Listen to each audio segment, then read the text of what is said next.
Let's meet Craig Smith, our first guest. He's known for his Windsor chairs and wood turning. When did you start with Windsor chairs? Windsor chairs about 10 years ago, right around 1990, 1991, I guess, something like that. Studied with Mike Dunbar up near New Hampshire, up in New Hampshire, like a lot of people maybe get started that way. And also studied once with Curtis Buchanan down in Jonesboro, Tennessee, who's a real master. One's more of a factory, if you will, 16 students at a time. The other one is more of a master's course, one student at a time, and more of an individualized and so on. So one guy teaches people for a living, one guy actually makes chairs for a living still. So there's a couple different styles, and nice to get different exposure. And I like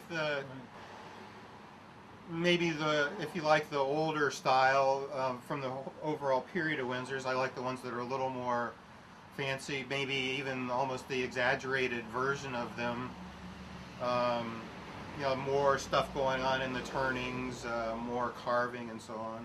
Perhaps as the period of Windsor chairs went on, they got less fancy and more easy to manufacture, less skill and that sort of thing. So I don't know, I guess I like the older ones a little bit better, that have a little bit more going on. So you can tell the difference between them and when you can buy at Restoration Hardware, say, or something. So What's the wood that you normally make them from? Normally the Windsor chairs are painted, and that allows you the ability to use different woods in the chair that are good for different, it brings out the strength of different kinds of wood, and so you make use of that for different pieces. So most of the chairs would have a bent piece in it, for example, and oak is typically used for that. It's really good at bending and not snapping, but retaining its strength as it's bent. Underneath the chairs, all the turnings, the legs and stretchers and so on are typically going to be hard maple or some other similar, sometimes birch or something, but typically a hardwood. And typically the seat's going to be something that is easy to work with, pine or poplar. Most places use pine. Right in this particular area, western Pennsylvania, the Windsors traditionally were made with poplar. So different combinations, I guess. I mean, sometimes I'll leave a natural part of a chair, but generally they're always painted for a practical chair, and so you're not worried about grain and all that sort of thing from an appearance perspective, certainly from a functional standpoint, but not so much from an appearance perspective. Using milk paint on those? I use milk paint, yeah. Often people, a lot of times, and I like to do a finish technique where you paint the chair with one color and then paint a different contrasting color over the top of it. Sometimes sometimes a red over, or black over red, or yellow over green, or something like that. And then milk paint is nice in that it allows you a lot of control and sort of rubbing through that finish and letting a little of the undercolor show through, and it really kind of gives the appearance that the chair is older, and a lot of people like that. Personally, my favorite is a real subtle version of that, where you have red underneath and black on top, and then just little bits of the red showing through on the top of the creases and that sort of thing. So that's just I don't know, personal favorite, but milk paint is used quite a bit, and then there's a finish over the top of that too. Usually some kind of oil finish, or maybe a water-based polyurethane or something like that, depending on where you think the chair is going to be used. So, yeah, this is a basic sack back chair. This one's interesting. It looks a little rough, but this is actually the very first chair I ever made, so it's got some sentimental value, I guess. It's a nice chair. It's really strong because these spindles are all captured twice, and as opposed to a chair like this. This was also the first one of these I made old prototype. Actually, I don't make this one quite like this anymore because it's a little bit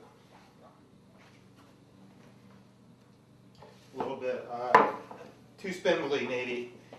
But as you can see, this is almost the same chair, only it's got a crest on it instead of this part here.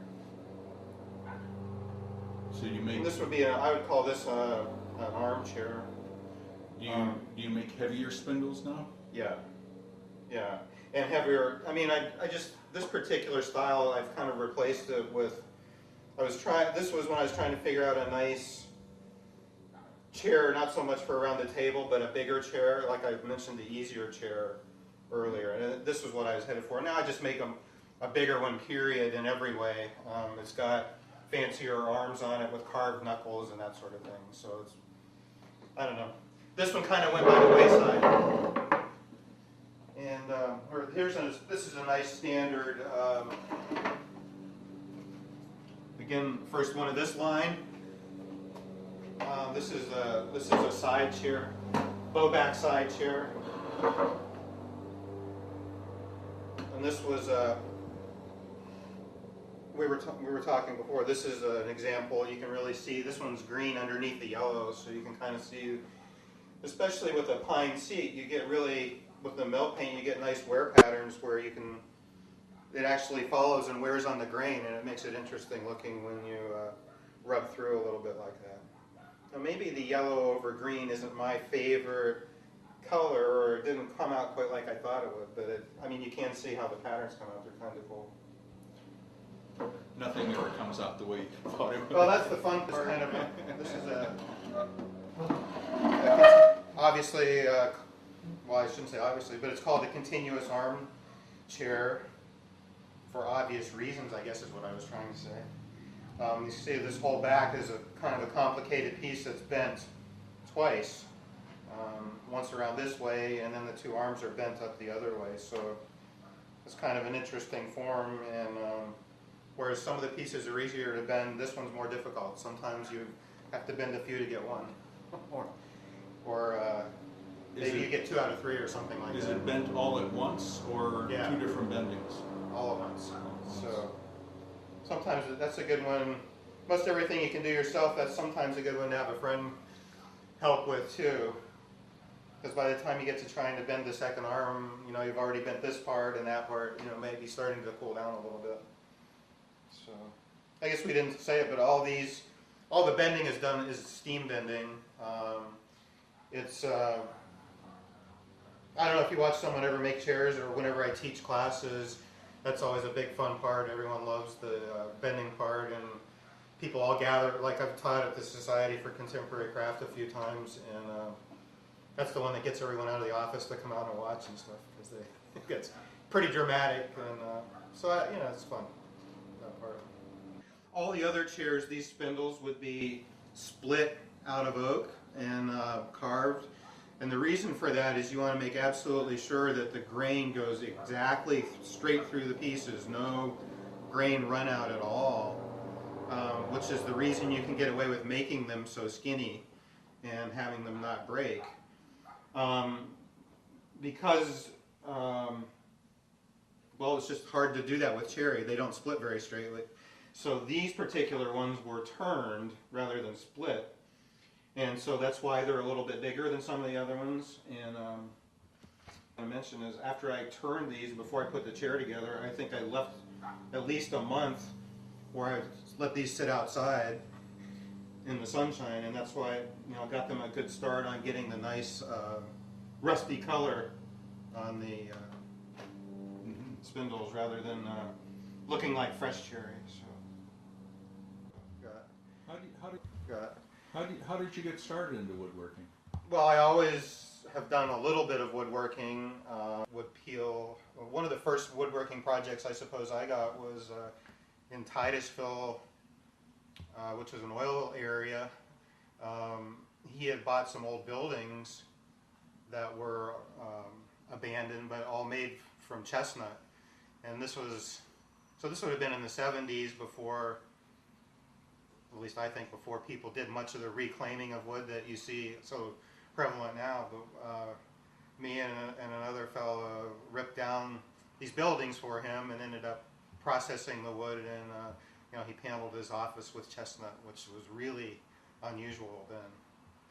And so I got a little taste of it then, and then I worked in a lumber mill in 2 different summers while I was in college, and stacked lumber for a little while, but got rescued to work with the plant carpenter, and learned quite a bit from him, both carpentry and finishing. There was a lot of finishing projects to do as well. So I guess that's really where I got a lot of start on it.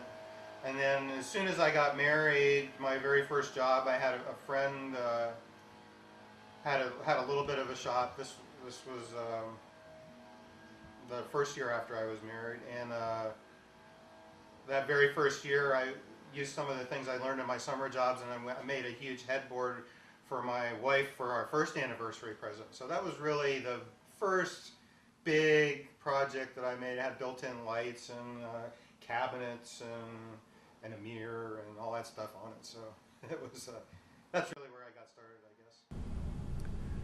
In the next episode, Craig will be back to show us how he turns a wooden plate like this one. Clankworks is a micro woodwork